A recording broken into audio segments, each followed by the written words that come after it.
ሰላም እንዴት ናችሁ? የነጅሆም ኩኪንግ ቤተሰቦች፣ ዛሬ ቤዛ ተከታታይ ድራማን ይዤላችሁ መጥቻለሁ። ላይክ፣ ሸር፣ ሰብስክራይብ በማድረግ እስከ መጨረሻው አብረውኝ ቆዩ።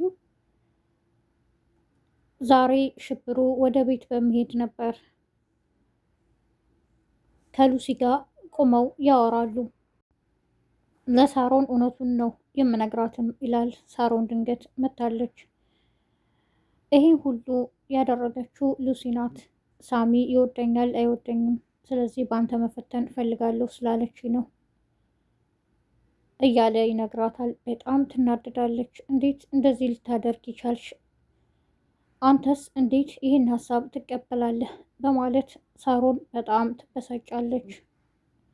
ሉሲም ለማስረዳት ትሞክራለች።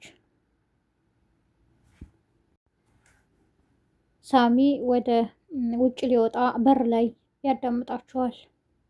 በሉሲ በጣም ይናደዳል። ሽብሩም መጀመሪያ እኮ እሱ አላመነም፣ ይሄ የእናንተ ሀሳብ ነው ብሎ ነበረ። ግን በሚገርም ሁኔታ ያው እኔና አንቺ ተጣላን እያለ ይነግራታል። ሳሚ ይህን የጅል ስራሽን እንዴት አስበሹ እንደዚህ ልታደርግ ይቻልሽ? የራስሽ ጉዳይ በማለትም ትቷት ይሄዳል። በጣም ትደነግጣለች ሉሲ። ሳሮንም ሽብሩን እንደፈለግክ ማሰብ ትችላለህ፣ ይህን ያክል ጊዜ ታዲያ ለምን አልተናገርክም? ለምን?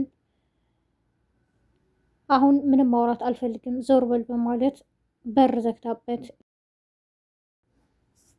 ሉሲ ተከትላ ሳሚን ይቅርታ ትጠይቀዋለች።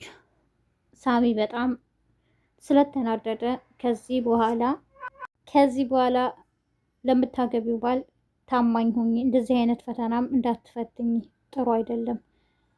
በቃ እኔን አታምንኝም፣ በፍቅራችን አታምኒም ማለት ነው በማለት ትቷት ይሄዳል። ወይኔ ሊያስመልሰኝ ነው እያለች ትጮኻለች። እንዴ ልጅቷ አመረረች እንዴ ይላታል ሳሚ።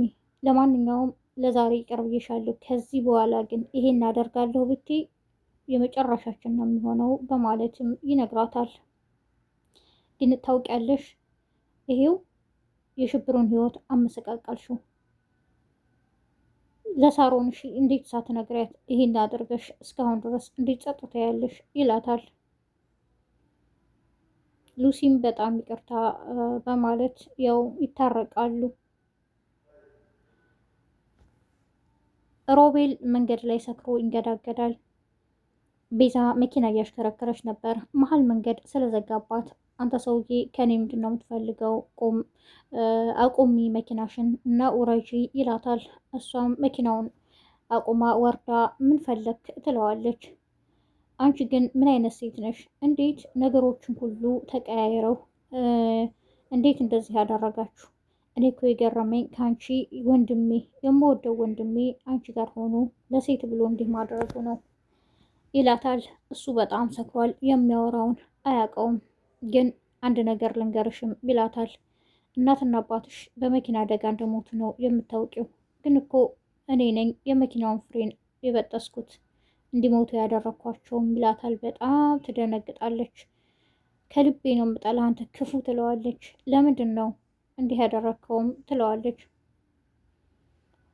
አንድ ጊዜ አንቺ የለሽም ነበረ ለራት ግብዣ ተጠርተው ሲሄዱ የሆነ ፓርኪንግ ላይ ሲያቆሙ ያኔ ነበር ፍሬኑን የበጠስኩት። አንቺ አለመኖርሽ ግን ደስ ብሎኝ ነበር፣ ምክንያቱም በአንቺ ተበቅዬ የቤተሰቦችን ንብረት ማስመለስ ስለምፈልግ። ግን አብረሽ አለመኖርሽ ዛሬ ነው የቆጨኝ፣ ነገሮች ሁሉ ሲቀየሩ ይላታል። በጣም ትናደድበታለች። አሁን ዞር በልልኝ በማለት መኪናዋን አስነስታ ትሄዳለች። ቤት ከሄደች በኋላ የእናትና የአባቷን ፎቶ እያየች ታለቅሳለች። ድንገት ሱራፌል ይመጣል። ምን ሆነሽ ነው ከስንት ጊዜ በኋላ የእናትና የአባትሽን ፎቶ ተደግፈሽ የምታለቅሽውም ይላታል። እሷም የተፈጠረውን ሁሉ ትነግረዋለች። ሮቤል ዛሬ እንደዚህ ያለኝ ትለዋለች። ሱራፌልም ይሄ የተረገመ እኛ ሰላማዊ ህይወት ስንኖር በቃ መበጥበጥ ይወዳል ይላታል።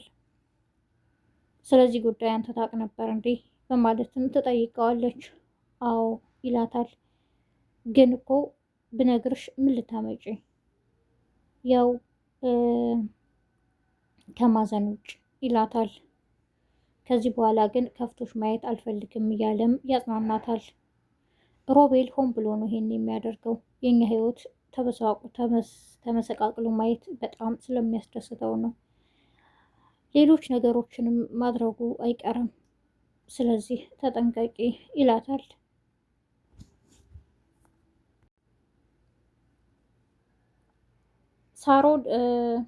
ሳሮንና ሉሲ ሚዜ መሆን አለብን፣ ስለዚህ መመካከር አለብን ትላለች ሉሲ ብቻዋን።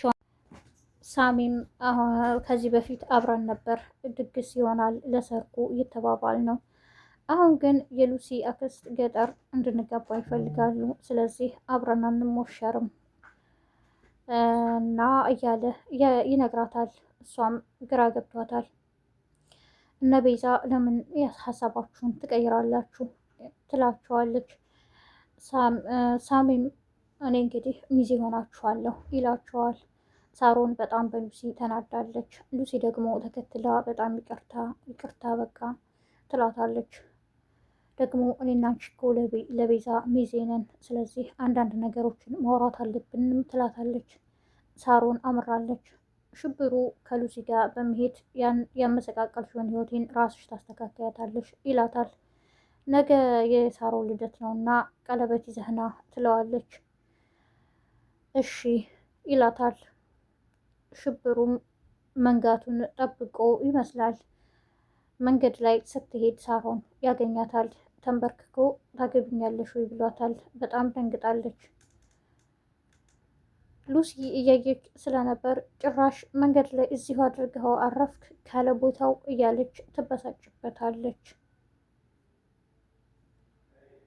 ሳሮን በጣም ግራ ገብቷታል። እናንተ ግን ምንድን ነው እያደረጋችሁት ያላችሁት? እኔ ምንም ሊገባኝ አልቻለም ትላቸዋለች። ቤዛ ለሱራፌል ዘርፌ አርፋ የምትቀመጥ አይመስለኝም። ዶክተሩም ለትንሽ ጊዜ ነው እንጂ የምትደሰቱት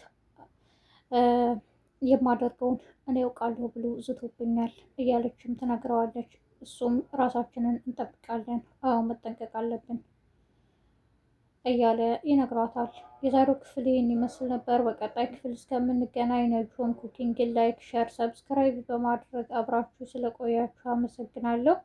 አዲስ የምትመጡ ቤተሰቦች ነጅሆም ኩኪንግን ላይክ፣ ሸር፣ ሰብስክራይብ በማድረግ የነጅሆም ኩኪንግ ቤተሰብ የሆኑ በያላችሁበት የዓለም ጫፍ ሰላማችሁ ብዝት ይበል። መልካም ቀን ባይ